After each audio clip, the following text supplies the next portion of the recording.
আয়াতুল কুরসি সম্পর্কে জানতে চাই, এটি কখন পাঠ করা উত্তম এবং নিয়মিত পাঠদানে আমরা আল্লাহর নিকট হতে কি পাবো? আয়াতুল কুরসি কোরআনের সবচেয়ে ফজিলতপূর্ণ সূরা বা ফজিলতপূর্ণ আয়াতগুলোর একটি অন্যতম। আল্লাহ তাআলার আলোচনা পুরো আয়াতে রয়েছে। এটাই আয়াতের মর্যাদা এবং শ্রেষ্ঠত্বের সবচেয়ে বড় কারণ। পাশাপাশি আয়াতুল কুরসি এমন আয়াত, দিন এবং রাত 24 ঘন্টার ভিতরে সবচেয়ে বেশি সংখ্যকবার যে আয়াত পাঠের নির্দেশ আমাদেরকে দেওয়া হয়েছে। এই আয়াত দিন এবং রাতে মোট কতবার পাঠ করতে হয় আমাদেরকে? হাদিসের গাইডলাইন অনুযায়ী সকাল সন্ধ্যা 2 বার, 5 ওয়াক্ত নামাজের পরে একবার করে 5 বার, তাহলে কয়বার হলো? 7 বার। ঘুমানোর সময় শোয়ার আগে আরেকবার, কত হলো? কমপক্ষে 8 বার আয়াতুল কুরসি পাঠ করা দিনে সুন্নাহ। অন্য খুব কম দোয়া আছে যে দোয়া দিনে কমপক্ষে 8 বার পাঠ করতে হয়। আয়াতুল কুরসি এমন একটি গুরুত্বপূর্ণ আয়াত যে বারবার নবী সাল্লাল্লাহু আলাইহি ওয়াসাল্লাম আমাদেরকে পাঠ করতে বলেছেন। এর মাধ্যমে সহিহ বুখারীর হাদিস অনুযায়ী বোঝা যায় যে রাতে কেউ পাঠ করলে চোর থেকে, শয়তান থেকে আল্লাহ তাকে সেফ রাখবেন, হেফাজতে রাখবেন। এবং কেউ যদি নামাজের পরে পড়ে, পরবর্তী নামাজের আগে তার মৃত্যু হলে আল্লাহ তাআলা তাকে জান্নাত নসিব করবেন। কোনো ব্যক্তি এশার ফরজ নামাজের জামাতে অংশ নিল 4র্থ রাকাতে, তাহলে বাকি 3 রাকাত নামাজ কিভাবে আদায় করবে? এশার নামাজের শেষ রাকাতে অথবা জোহরের নামাজের শেষ রাকাতে বা যে কোনো নামাজের শেষ রাকাতে কেউ শামিল হয়েছে, শেষ রাকাতটা পাইছে ইমামের সাথে, রুকুতে পাইছে বা রুকুর আগে পাইছে, তাহলে শেষ রাকাতে ইমামের সাথে বৈঠক করে তিনি ইমাম সালাম ফেরানোর সময় সালাম ফিরাবেন না, তিনি দাঁড়িয়ে যাবেন। দাঁড়িয়ে তিনি প্রথম যে রাকাতটা, নিজের প্রথম রাকাত ইমাম সালাম ফেরানোর পরে যেটা পড়বেন সেটাতে তিনি সূরা ফাতিহার সাথে একটা সূরা মিলাবেন। এরপরে রুকু সিজদা করে প্রথম রাকাত শেষ করে প্রথম রাকাতে বসবেন। সাধারণত প্রথম রাকাতে আমরা বসি না, কিন্তু তিনি বসবেন। কেন বসবেন? কারণ সিরিয়ালে এটা তার দ্বিতীয় রাকাত, ইমামের সাথে একটা রাকাত পাইছে, এটা এখন সেকেন্ড রাকাত, সেই হিসাবে এই রাকাতে বসবেন। তাহলে পরপর 2টা বৈঠক হবে, একটা ইমামের সাথে বসছে আর একটা নিজের। এরপরে আবার দাঁড়াবেন, দাঁড়িয়ে সূরা ফাতিহার সাথে সূরা মিলাবেন। কারণ তার প্রথম 2 রাকাত মিস হয়েছে ইমামের সাথে, যেগুলো সূরা মিলানো ছিল সেগুলো এখন তিনি আদায় করবেন। সো এখানেও সূরা ফাতিহার সাথে সূরা মিলাবেন এবং এই রাকাতে তিনি আর বসবেন না, কারণ সিরিয়াল এটা তার কত নম্বর রাকাত? 3 নম্বর রাকাত। দাঁড়িয়ে যাবেন, দাঁড়িয়ে সূরা ফাতিহা পড়বেন, এর সাথে আর সূরা মিলাবেন না, শেষ রাকাত 3 নম্বর রাকাত তার। এবং এরপরে তিনি এই রাকাতের শেষে বসবেন, কারণ এটা তার 4র্থ রাকাত, ইমামের সাথে একটা পাইছে, নিজের 3টা। এরপর সালাম ফিরে ফেলবেন, যথাযথভাবে তার নামাজ হয়ে যাবে ইনশাআল্লাহ।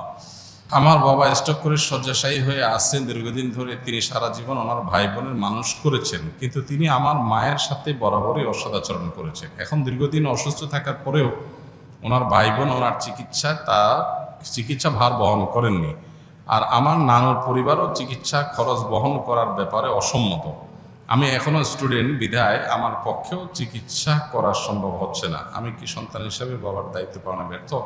আপনার বাবা আপনার মার সাথে খারাপ আচরণ করলেও সন্তান হিসাবে আপনি আপনার বাবার প্রতি আপনার দায়িত্ব আদায়ে ঘাটতি করতে পারবেন না। তিনি অন্যায় করে থাকলে তিনি আল্লাহর কাছে দায়ী থাকবেন, কিন্তু আপনারটা আপনি করতে হবে। মনের বিরুদ্ধে যে হলো, আল্লাহকে খুশি করার জন্য আপনি এটা করবেন। সামর্থ্য থাকলে সাহায্য করবেন, সামর্থ্য যদি না থাকে তাহলে সেক্ষেত্রে আপনার দায় নাই। কিন্তু সামর্থ্য নাই যে এটা ক্লিয়ার হইতে হবে। সামর্থ্য নাই এর মানে কি? আপনি কেউ ভালোভাবে চলেন, তাকে মিনিমামটা আপনি হেল্প করছেন না, সেটা হলে আপনি গুনাহগার হবেন। আর যদি আপনার আসলেই কোনো সামর্থ্য না থাকে তাহলে আল্লাহর কাছে দায় নাই। কিন্তু সামর্থ্য নাই এই কথাটা খুব সহজ কথা না, এটা প্রমাণ করাটা খুব জটিল। আমরা অনেকেই অনেক অহেতুক খরচ বা অতিরিক্ত খরচ করি, যেগুলো বাঁচায়া চাইলে এরকম বিপদগ্রস্ত বা অসুস্থ বাবার পাশে আমরা দাঁড়াতে পারি, সেই চেষ্টা আমাদের করতে হবে। আমি বিয়ে করেছি, আমার বিয়ে নির্ধারিত দেনমোহর 85% পরিশোধ করেছি। আমার শ্বশুরের পক্ষ হতে মোটরসাইকেল দিতে চায়, আমি নেব না বলেছি, কিন্তু তারা বারবার মোটরসাইকেল দিতে চায়। আমার পরিবারেও সেটা গ্রহণ করতে চায়। আমার পরিবারকে বোঝাতে সক্ষম হয়েছি, কিন্তু শ্বশুরবাড়ির পক্ষকে বোঝাতে পারিনি। এ মাসে মোটরসাইকেল কিনে দিতে চায়, এটা গ্রহণ করা ঠিক হবে কিনা? আপনি যখন নিতে চাচ্ছেন না, ওনারা জোরাজোরি করছেন, মোটরসাইকেল আপনি আমাকে দিতে পারেন, তাহলে মাসআলাগতভাবে শ্বশুরও বিপদে পড়বে না, আপনিও বিপদে পড়বেন না। কারণ আমি তার মেয়ে বিয়ে করি নাই, সো আমি নিলে সেটা যৌতুক হবে না, আর আপনার শ্বশুরের দেওয়ার শখটা পূরণ হয়ে যাবে। এটা সবচেয়ে সহজ সমাধান। আর যদি এই সমাধান আপনাদের পছন্দ না হয়, তাহলে আমি বলবো আপনি আপনার যে মহারণা 85% পরিশোধ করেছেন, বাকি 15% আপনাকে পরিশোধ করতে হবে। তার সাথে এই মোটরসাইকেল পাওয়া না পাওয়ার কোনো সম্পর্ক নেই। শ্বশুরকে বোঝাতে হবে বিষয়টা, আপনি কেন নিতে চাচ্ছেন না, এই জিনিসটা তাকে বোঝাতে হবে। তাকে বলতে হবে যে আপনি আপনার মেয়েকে বা জামাই হিসাবে ছেলের মতো আমাকে আপনি স্নেহ করে কোনো কিছু দিতে চান, সেটা ইসলাম নিষেধ করে না। হাদিয়া দেওয়া মোটা দাগে নিষেধ না, কিন্তু বিবাহের আগে পরে ছেলে পক্ষকে এই জাতীয় জিনিসপত্র দেওয়াটা সামাজিক কালচার সংস্কৃতির অংশ হয়েছে। এইটা যদি আপনি দেন, এটা একটা দৃষ্টান্ত।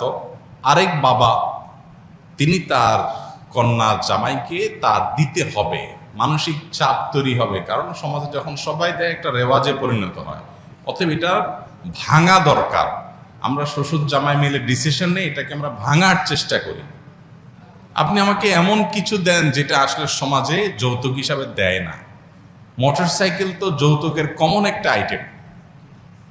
যৌতুকের কমন আইটেমগুলোর ভিতরে কি? মোটরসাইকেল, ফ্রিজ, টিভি, সোফা, তারপরে এই জাতীয় আরো যেসব বিষয়গুলো আছে, এগুলো হলো যৌতুকের একেবারে কমন আইটেম। আপনি ডাইরেক্ট যৌতুকের আইকনিক আইটেম দিলে যৌতুকটা সমাজে আরো প্রতিষ্ঠিত হবে। আপনি যদি আপনার শ্বশুরকে জিনিসটা ভালো করে বুঝাইতে পারেন, তাহলে আমার মনে হয় না অসুবিধা হবে। তারপর যদি না বুঝাইতে পারেন, তাহলে শ্বশুরকে আপনি বলেন যে ঠিক আছে, আপনিও খুশি থাকেন, আমিও খুশি থাকি, চলেন সাইকেলটা কোনো হুজুরে দিয়ে দিন। সেটা তো দিবে না, জামাইকেই দিবে।